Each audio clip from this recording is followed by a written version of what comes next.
En la presencia del Señor con gratitud y alza tu voz con jubileo. Por ejemplo, si yo estuviera enseñando esta porción a una congregación y cuando la enseño en una iglesia del Señor, en una clase, yo les empiezo a preguntar, a hacer las preguntas para que ellos piensen y mediten y participen en el corriente del pensamiento que estamos llevando. Les preguntaría, por ejemplo, ¿cuáles son algunas de las filosofías fundamentales de la sociedad en la cual estamos viviendo nosotros? Y empezamos a sacar la filosofía de este mundo, de este siglo en el cual estamos nosotros viviendo. ¿Cuáles son algunos de los dichos que el mundo tiene? Y empezamos a escuchar cuáles son estos dichos que nosotros escuchamos y hasta utilizamos de vez en cuando nosotros. Y que es como parte de la filosofía popular de la sociedad en la cual estamos viviendo. Algunos de estos puntos, algunos de estos dichos, parte de esta filosofía, algunos de estos pensamientos están bien, pero en su mayoría vamos a encontrar en la filosofía de este siglo contradicciones con principios bíblicos, con el plan de Dios, con lo que Dios quiere que nosotros entendamos y pensemos y las actitudes que Dios quiere que tengamos nosotros. Así que esto es parte de cómo hacer esto en una clase bíblica. Y todo lo que hemos estudiado en realidad debe aplicarse de esta forma que les estoy explicando ahorita. Es muy útil y hace un impacto muy grande cuando los que están en la clase están participando, están contribuyendo a algo, contestando una pregunta bien acertada, una pregunta bien puesta, que está de acuerdo con el texto que estamos estudiando. Bueno, adelante con el estudio. Transformaos. Estamos diciendo que en vez de moldearnos o dejarnos moldear conforme a este siglo, que es algo que va a suceder naturalmente. No es necesario hacer nada para ser moldeado, para ser conformado a este siglo. No es necesario hacer nada. Esto va a suceder. Y para evitar que esto suceda, el aspecto positivo de esta exhortación es que debemos transformarnos. Y esto requiere esfuerzo, requiere ayuda divina para lograrse. Leyendo el texto nuevamente en Romanos capítulo 12 y el versículo 2. No os conforméis a este siglo, sino transformaos por medio de la renovación de vuestro entendimiento, para que comprobéis cuál sea la buena voluntad de Dios, agradable y perfecta. ¿Qué significa este concepto de la transformación? La palabra griega es muy interesante porque es metamorfo, que se refiere al cambio de la forma. La forma es el morfé, que es la esencia de algo, ya no es su forma externa solamente. No debemos estar de acuerdo con la forma externa de este mundo tampoco, pero para no manifestar en la vida externa conformidad con el mundo, es necesario un cambio de la esencia nuestra, de lo interno de nosotros. Esta es la misma palabra usada para describir lo que sucedió en la transfiguración de Jesucristo en Mateo capítulo 17 y el versículo 2. Jesucristo fue transformado, metamorfó, se cambió en la esencia de lo que era. Ya no era aquel hombre natural, material, sino transformado por el momento en algo glorioso. En el proceso de la metamorfosis, el animal cambia drásticamente de estructura. Un ejemplo muy conocido de esto es la mariposa que proviene de la metamorfosis de una oruga. Ha cambiado drásticamente. De modo que creo que es fácil ver que la exhortación de transformarse Si tomamos en cuenta el significado de la palabra transformados, que es el cambio de la forma, que es la esencia de algo, entonces esta exhortación trata de un cambio drástico en la esencia del carácter de la persona. El cuerpo del cristiano en muchos sentidos no es diferente del cuerpo de los incrédulos. Siempre está expuesto a los accidentes, los ataques ajenos, el cansancio, las enfermedades y la muerte física. Pero las acciones y las actitudes son totalmente diferentes. ¿Y esto cómo se logra? ¿Cómo podremos nosotros lograr una transformación, un cambio tan drástico de nuestra esencia, del carácter nuestro? Es por medio de la renovación de vuestro entendimiento, dice el Espíritu Santo. Este es el medio establecido por Dios para lograr el cambio trascendental en la vida de sus hijos. Y esto es algo que ignoran muchos religiosos que están pensando que uno se hace cristiano y de una manera misteriosa, de una manera mística, Dios o el Espíritu Santo o alguna segunda obra de gracia o algo especial sucede y de repente la persona, su modo de vivir es diferente. Ya no vive de la misma manera que vivía. Ya no piensa de la misma manera que pensaba. Ha habido un cambio total en el individuo. Bueno, el cambio total viene por medio de la renovación de su entendimiento. Si de veras la persona ha entendido algunas verdades, ciertas verdades fundamentales, sí, su vida cambia. Pero no es algo que le sucede sin esfuerzo propio. No es algo que sucede en base a esfuerzo propio, pero no es algo que sucede sin esfuerzo propio. Tenemos que buscar una mente nueva. Tenemos que aprender un nuevo modo de pensar. En vez de vivir conforme a una mente vana y entenebrecida que describe el apóstol Pablo en Efesios 4, 17 al 19, el cristiano tiene una mente nueva y vive conforme a la verdad que ha aprendido de Cristo y que está en él. Puede abandonar la vida de este siglo, la del viejo hombre, y vivir una vida santa dedicada a Dios, la del nuevo hombre, porque el espíritu de su mente ha sido renovado. No creo que haya texto bíblico que explique este proceso con mayor claridad y en términos más específicos que Efesios capítulo 4, comenzando en el versículo 17. El texto dice: Esto pues digo y requiero en el Señor que ya no andéis como los otros gentiles, ya no vivan como la gente de este mundo, que andan en la vanidad de su mente. Su modo de actuar, su modo de andar, su conducta estaba basada en su mente. En este caso es una mente vana. Teniendo, dice el 18, el entendimiento entenebrecido. No quiere decir que no entienden nada. Entienden muchas cosas, pero no entienden acerca de la vida de Dios. Teniendo el entendimiento entenebrecido, ajenos de la vida de Dios, por causa de la ignorancia que en ellos hay. Por la dureza de su corazón, porque ignoran, porque tienen corazón duro, porque tienen el entendimiento entenebrecido, porque ignoran. Ellos han escogido, han decidido no conocer a Dios, no conocer la vida de Dios, no conocer la vida que Dios nos enseña a vivir. Los cuales, dice el 19, después que perdieron toda sensibilidad, se entregaron a la lascivia, para cometer con avidez toda clase de impureza. ¿Por qué las personas cometen toda clase de impureza? Sencillamente porque tienen el entendimiento entenebrecido. No entienden por qué personas hacen cosas que son destructivas para su propio cuerpo, para su propia vida.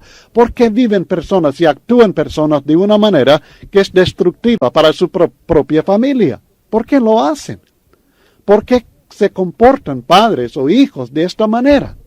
Porque tienen el entendimiento entenebrecido, no saben lo que hacen, Bien dijo Cristo Jesús, no saben lo que hacen, perdónalos, no saben lo que hacen. Y los príncipes de este siglo que crucificaron al Cristo no sabían lo que estaban haciendo. Esto se repite en 1 Corintios capítulo 2.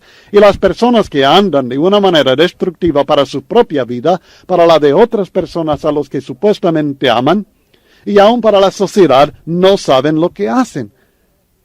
Hay ignorancia en ellos. Tienen una mente entenebrecida, necesitan una mente renovada. Mas vosotros no habéis aprendido hacia Cristo. El vivir de una forma diferente a la forma de este mundo es algo que uno tiene que aprender, y se aprende de Cristo. Si en verdad le habéis oído y habéis sido por él enseñados conforme a la verdad que está en Jesús. Para hacer este cambio es necesario aprender, es necesario ser enseñado, es necesario estudiar, es necesario permitir que Dios nos instruya por medio de Cristo Jesús. Y luego, uno puede abandonar aquella vida de este siglo. Puede dejar de conformarse a este siglo. Y abandonado este siglo y su vida, el viejo hombre, uno puede dedicarse a Dios. Uno puede ofrecer su cuerpo como sacrificio vivo, santo, agradable a Dios. Y esto es lo que describe en Efesios 4:22 en adelante. En cuanto a la pasada manera de vivir, despojaos del viejo hombre. Y luego describe cómo se hace esto, y renovaos en el 23, en el espíritu de vuestra mente. Y, al lado positivo, vestíos del nuevo hombre, creados según Dios en la justicia y santidad de la verdad. Y enseguida el apóstol Pablo, si necesita aplicación práctica, él la da, aquí enseguida en Efesios capítulo 4. Pero este es el proceso. Un proceso también conocido como la santificación. Santificación es otro término que aplicamos a esta transformación que debe suceder en nuestras vidas. Este cambio que Dios está esperando que nosotros efectuemos en nuestras vidas para poderles servir a Él. Es el proceso por el cual la vida del cristiano es apartado del mundo, ya no conforme a este siglo, y dedicado a Dios como sacrificio vivo, santo, agradable. Y esto es obra del Espíritu Santo en el corazón del cristiano, que sucede cada vez que uno lee o escucha con corazón abierto, lee o escucha la palabra de Dios para formar en uno una mente nueva y así transformar su vida, comenzando en la mente y luego manifestándose en el cuerpo. ¿Y todo esto para qué? El texto dice, para que comprobéis cuál sea la voluntad de Dios. La motivación para presentar el cuerpo como sacrificio que notamos en el versículo 1 se encuentra en las misericordias de Dios. Es debido a que Dios nos ha tenido tanta misericordia que nosotros debemos ser motivados a dedicarle el cuerpo a Él como un sacrificio vivo. Pero la motivación en este versículo para transformar la vida, la exhortación es que debemos transformar la vida por medio de la renovación de la mente. Y la motivación para esto es para comprobar cuál sea la buena voluntad de Dios. La palabra comprobéis significa examinar, discernir. Creo que es útil examinar algunos otros textos en los cuales se utiliza esta palabra y notar la forma en que es usada esta palabra o la forma en que es traducida. En Lucas capítulo 12, versículos 54 al 56, Jesucristo les dice a la multitud, cuando veis la nube que sale del poniente, luego decís, agua viene, y así sucede. Y cuando sopla el viento del sur, decís, hará calor, y lo hace. Hipócritas, sabéis distinguir, y esta es la misma palabra aquí traducida comprobéis o comprobar, sabéis distinguir o comprobar el aspecto del cielo y de la tierra. ¿Y cómo no distinguís? ¿Cómo no comprueban ustedes este tiempo? O sea, distinguir la condición de la atmósfera y deducir o saber algo acerca del clima en base a lo que está notándose en la atmósfera. También en Romanos capítulo 2 y el versículo 18 se trata de aprobar buena conducta en base al conocimiento de la ley de Dios. El texto dice, hablando a los judíos que se apoyan en la ley, y conoces su voluntad, e instruido por la ley, apruebas lo mejor. El comprobar lo mejor se basa en ser instruido por la ley, el aprobar buena conducta. También en Romanos 14:22 es aprobar cierta práctica en base a las convicciones personales de la persona. En 1 Corintios 11:28 es examinar su propia vida y la condición de su propio corazón para decidir si anda bien o no cuando está tomándose la cena del Señor. Y en 2 Corintios 13:5 también en general el examinar su vida y decidir si anda bien o no. En 1 Juan 4:1 nos enseña que debemos probar los espíritus, examinar una enseñanza para estar seguro que está de acuerdo con las enseñanzas inspiradas. Estos son usos de esta palabra.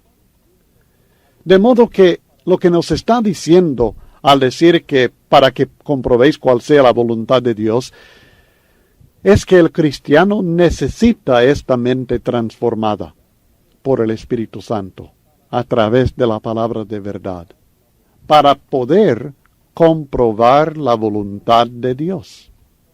Es decir, para poder estar seguro que lo que cree, enseña y practica en su vida, como también lo que observa en otras personas, es en verdad la voluntad de Dios. Sin la mente transformada, si estamos conformes al mundo, si nos conformamos al mundo y no somos transformados por medio de la renovación de la mente, no podremos nosotros estar seguros. No podremos comprobar cuál sea la buena voluntad de Dios. Estaremos probablemente muy equivocados en nuestro modo de vivir, de pensar, de actuar, de nuestras actitudes, en todo. Porque no tenemos la mente nueva que se requiere, la mente transformada por el Espíritu Santo a través del conocimiento de la palabra de verdad. El texto también señala 3 atributos muy importantes de esta voluntad de Dios. Primeramente, su voluntad es buena. Dios siempre desea lo mejor y sabe lo que es bueno y beneficioso para nosotros. Además, su voluntad es agradable. Es lo único que le agrada a Él. A veces la voluntad de Dios no agrada al hombre en el momento, pero al fin de cuentas es muy agradable también para el cristiano que la ha seguido. Y además su voluntad es perfecta. No es posible mejorarla. No hay que agregarle nada porque está completa, perfecta. Lo mejor que podemos hacer es aceptar la voluntad de Dios. Y esto es lo que hace el cristiano que tiene la mente transformada. La voluntad de Dios, lo mejor. Así que la transformación de la mente es muy importante porque nos da esta buena voluntad agradable y perfecta, nos da conocimiento, podemos comprobar cuál sea la buena voluntad de Dios. En los primeros 2 versículos de Romanos capítulo 12 estudiamos las responsabilidades en cuanto a la vida de la persona que ha sido justificada por medio de la fe con relación a Dios. Ahora en los versículos 3 al 8 estudiamos esta responsabilidad con relación a nuestra función en la iglesia. Y el punto principal es sencillamente pensar de sí con cordura. El versículo 3 dice, digo pues por la gracia que me es dada, a cada cual que está entre vosotros que no tenga más alto concepto de sí que el que debe tener, sino que piense de sí con cordura, conforme a la medida de fe que Dios repartió a cada uno. Pablo reconoce que la obra de apóstol que él hace es por la gracia que le fue dada. Note lo que dice: digo pues por la gracia que me es dada. Es importante saber que la palabra gracia, charis en el griego, sencillamente significa un favor que uno no merece. La palabra gracia en sí no designa la gracia por la cual somos salvos, aunque muchas veces en la Biblia a esto se refiere, pero hay que tomar en cuenta el contexto del uso de la palabra. En este caso, aquí en Romanos 12:3, la gracia no tiene referencia al don inmerecido de la salvación en Cristo, sino al apostolado que Pablo recibió también como un favor o un don inmerecido de Dios. Pablo reconoció que el ser apóstol fue un don de Dios que él no mereció, por causa de su vida anterior primeramente, por causa de la forma en que él había vivido, la forma en que él había perseguido al pueblo de Dios. Él estaba muy consciente que no era digno de recibir esta bendición. El apostolado fue uno de los dones. Carisma es la palabra, de la misma palabra semejante a gracia. Fue uno de los dones que Dios dio a ciertos siervos suyos. O sea que el apostolado fue una manifestación específica de la gracia de Dios en la vida de ciertas personas. Cuando en 1 Corintios capítulo 12 está hablando de los dones espirituales, en el versículo 28 dice: y a unos puso Dios en la iglesia, primeramente apóstoles, luego profetas, lo tercero maestros, luego los que hacen milagros, después los que sanan, los que ayudan, los que administran, los que tienen don de lenguas. Así que él reconoce o enseña que el apostolado es uno de los dones espirituales que Dios repartió a los hombres. Encontramos lo mismo en Efesios capítulo 4, que habla acerca de la organización de la iglesia en cuanto al trabajo de perfeccionar a los santos para la obra del ministerio. Y dice en el versículo 11, y él mismo constituyó a unos apóstoles, a otros profetas, a otros evangelistas, a otros pastores y maestros. Así que el apostolado es uno de los dones. Y esta es la gracia, el don que en este contexto Pablo tiene en mente.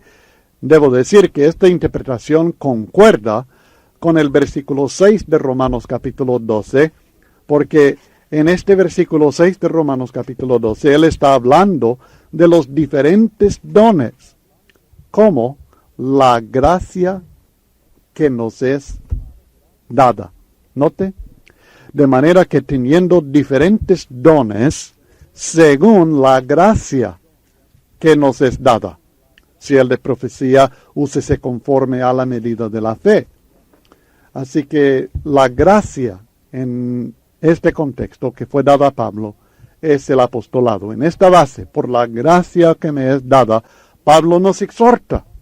O sea que se trata de una exhortación que proviene de Dios por medio de este apóstol escogido.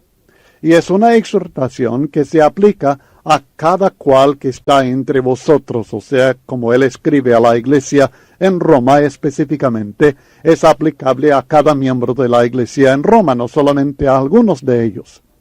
Y así, por consecuencia, a todo miembro del pueblo de Dios. La exhortación es que no tenga más alto concepto de sí que el que debe tener. Al presentar su vida en servicio a Dios, así como Pablo, cada cristiano debe reconocer que las habilidades, la fuerza, la inteligencia, el conocimiento, la sabiduría y todo cuanto pongamos al servicio de Dios es totalmente por la gracia que nos es dada. Así como Pablo dijo de su apostolado. De modo que hay 3 actitudes incluidos en esto de no tener más alto concepto de sí que el que debe tener. 3 actitudes que debemos evitar. Primeramente, hay que evitar la jactancia personal. Existe la tendencia de jactarse por las capacidades que tenemos y por la obra que hacemos en el reino de Dios. Es triste, pero así es el caso. Es fácil olvidar que sin el favor y la ayuda de Dios no tendríamos nada y no haríamos nada. Ejemplar es la actitud del apóstol Pablo, no solamente en este texto que estamos estudiando, sino también en 1 Corintios 15 y el versículo 10, en el cual declara, pero por la gracia de Dios soy lo que soy. Y su gracia no ha sido en vano para conmigo. Antes he trabajado más que todos ellos, pero no yo, sino la gracia de Dios conmigo. Pablo reconoció que todo lo que tenía y todo lo que hacía era por la gracia de Dios es que estaba obrando en él. Así que evitemos la jactancia personal. No tengamos más alto concepto de nosotros mismos que el que debemos tener. La segunda actitud es que hay que evitar una actitud de superioridad. Debemos entender que ninguno es superior a otro. Todos somos siervos de Dios. Y tercero, hay que evitar una actitud de autosuficiencia. Es decir, que debemos reconocer nuestra necesidad de nuestros hermanos y también de Dios para hacer cualquier cosa. Evitemos la jactancia personal, la actitud de superioridad y una actitud de autosuficiencia. Pero no solamente está el lado negativo, en sentido positivo. Al mismo tiempo hay que apreciar la vida y las habilidades que tenemos. No por causa de nosotros mismos, sino por causa de nuestro Creador y Salvador. O sea que debemos reconocer y apreciar lo que tenemos por la gracia que nos es dada. A Dios sea la gloria. No es malo, sino debido tener un concepto realista de sí, el concepto que debe tener uno. El cristiano maduro no niega su capacidad, sino que da gloria a Dios por ella. No estamos hablando de una humildad fingida. No estamos hablando de negar lo que sí podemos hacer. No se trata de negar el conocimiento que tenemos. No se trata de negar las habilidades que tenemos. No se trata de negar lo que Dios ha hecho por medio de nosotros, sino de reconocer la fuente de todo esto y dar gloria a Dios por ello. Así que en este versículo tenemos una exhortación a la humildad en la evaluación de sí mismo en relación al don que Dios le da. Piense de sí con cordura. Significa, piense de sí con buen juicio o prudencia. La mente cuerda, la mente sana, reconoce 2 cosas importantes.